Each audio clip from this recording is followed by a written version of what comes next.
Le Code du travail, c'est pas un vrai Code du travail. C'est un code de la syndicalisation.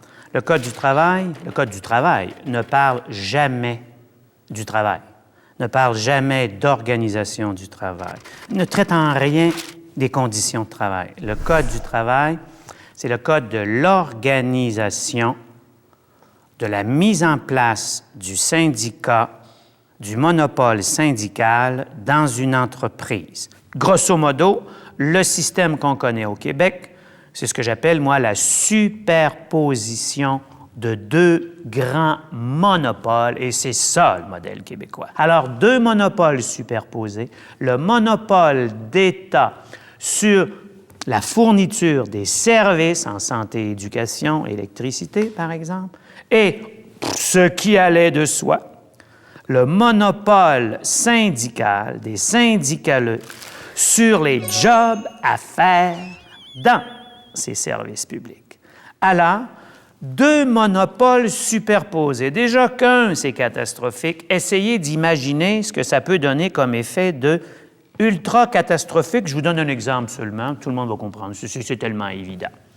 Puisque l'État est le seul fournisseur de services en éducation, par exemple, ça signifie que quand les syndicaleux font grève, il n'y a plus d'éducation. C'est paradoxal, quand même, qu'on permette de telles conneries. Les syndicaleux qui d'un côté, nous disent hey, « la qualité du service public, la continuité du service public, c'est fondamental », par ailleurs, le jour où ils décident de se mettre en grève, tous ces beaux principes sont balayés du revers de la main. Subitement, c'est le droit de grève qui est important. Ce modèle de syndicalisation qui accorde le monopole de représentation aux syndicats convient parfaitement à l'entreprise privée, surtout l'entreprise privée de type chaîne de montage. Sur une chaîne de montage, la job, ça prend en une semaine, allons-y jusqu'à un mois. Au bout d'un mois, la job, tu l'as pris. Ton espace de compétence, tu l'as occupé, il n'y en a plus. Dans un contexte comme celui-là, bien sûr que le monopole syndical, il est très, très bon parce que on ne peut pas permettre à l'employeur de se débarrasser quand il veut de n'importe quel salarié, lequel peut être remplacé par n'importe qui, n'importe quand, le travailleur ne signifiant rien, à cause de l'employeur, le syndicat s'amène et dit « Boss, tu ne respectes pas l'intelligence du salarié, pas de problème, on va remplacer la compétence par l'ancienneté. » C'est parfait dans un système où il n'y a pas d'espace de compétence. Mais aujourd'hui, tout n'est que compétence. Y a-t-il quoi de plus important que des profs compétents au primaire? L'espace de compétence dans les écoles primaires est infini. L'espace de compétence dans les écoles primaires est infini. Essayez d'imaginer le tort que peut causer un prof médiocre installé en permanence dans une école qui, chaque année, déprime, enlève le goût de connaître à 100, 200 jeunes de 8, 9, 10, 11, 12, 13, 14 ans. C'est catastrophique. On se scandalise de plein de conneries sans importance, ça, on ne l'entend jamais. Alors qu'il serait tellement, ça va tellement de soi. Il y a tellement de jeunes, il y a tellement de gens qui pourraient être des profs exceptionnels et qui ne le sont pas à cause des syndicats. Ça, c'est du pouvoir. Ça, c'est du pouvoir que d'empêcher la compétence d'entrer dans les écoles au nom de la protection des anciens, parce qu'il faut savoir que la règle première, le principe premier, la valeur première des syndicaleux, c'est l'ancienneté. Qu'est-ce que c'est dynamique? Qu'est-ce qu'on peut construire un monde extraordinaire avec l'ancienneté? Défenseurs du bien public. Ils nous ont donné des exemples depuis 30 ans qui nous laissent songeurs. Comment se fait-il que ces gens ne nous parlent jamais de la dette publique des Québécois? Comment se fait-il que ces gens qui passent leur temps à parler de biens communs, de biens publics, n'aient pas la moindre préoccupation de la capacité de payer de l'État? Faites la comparaison avec n'importe quel ménage, votre ménage. Si vous êtes endetté, trop endetté, Votre préoccupation, vous allez dire, il faut qu'on s'en sorte.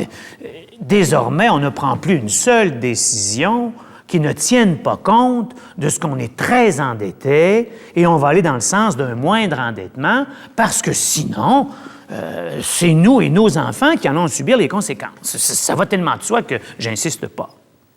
Quand est-ce que vous entendez les syndicaleux nous dire qu'on n'a pas les moyens? Quand est-ce que vous les entendez dire qu'on n'a pas les moyens? Parce que l'ancienneté, ça ne nuit pas aux jeunes. Ben non. Ben ils sont juste moins anciens, c'est sûr. Normalement, quand tu es plus jeune, tu es moins ancien. Puis quand tu es plus vieux, tu es plus ancien. Mais sinon, l'ancienneté ne nuit pas aux jeunes, c'est ce que nous disent les syndicaleux. Et personne ne dit rien. C'est du pouvoir, ça, c'est. Est-ce que vous voyez? L'ancienneté, c'est la pire des conneries. Et pourtant, personne ne dit rien. Avez-vous déjà vu un article d'un journal? Est-ce que vous avez jamais entendu Radio-Canada faire une émission sur l'ancienneté? Jamais. It goes without saying. Ça va de soi, l'ancienneté? Ben non, que ça va pas de soi. Ce qui va de soi, c'est la compétence, pas l'ancienneté. Tout le monde a compris au Québec que quand les péquistes sont au pouvoir, ça signifie que les syndicaleux sont au pouvoir. Parce qu'un congrès de la CSN, de la FTQ, de la CSQ ou du PQ, vous me direz, quand vous aurez l'occasion, c'est quoi la différence? Vous allez me dire, mais quand les libéraux sont au pouvoir, les syndicats sont dans l'opposition? Ben non. Je ne suis pas en train de dire que les libéraux marchent avec des péquistes, mais les libéraux marchent au pas des syndicaleux. Ce sont les syndicaleux qui fixent la cadence. On l'a vu en décembre 2003. Dis Jean, tu as eu un pas malheureux, ne faisant pas un deuxième. On ne peut pas continuer comme ça. Ça signifie qu'il faut changer les manières de faire, changer nos manières de penser. Et je suis de ceux qui pensent qu'on en est rendu là, d'abord et surtout à cause du monopole syndical. Je ne pense pas que les gens qui déferlent dans la rue en hurlant doivent décider de l'orientation, des grandes orientations, des décisions qu'on doit prendre. Je pense qu'on va devoir cesser de recourir à la formule du consensus et de la décision et de la pensée unique. Parce que les syndicats, c'est rien d'autre qu'un monopole. Puis tout ce que ça cherche, c'est aller chercher des salaires plus élevés pour leurs membres. Ce qui, par ailleurs, est légitime. C'est tout à fait légitime pour un travailleur de vouloir être représenté par une union corporative. Et les syndicats sont, à ce niveau-là, légitimes dans le domaine de l'emploi. Mais ça va prendre quelqu'un, à quelque part, pour les mettre au pas quand ils interviennent sur toutes les autres questions.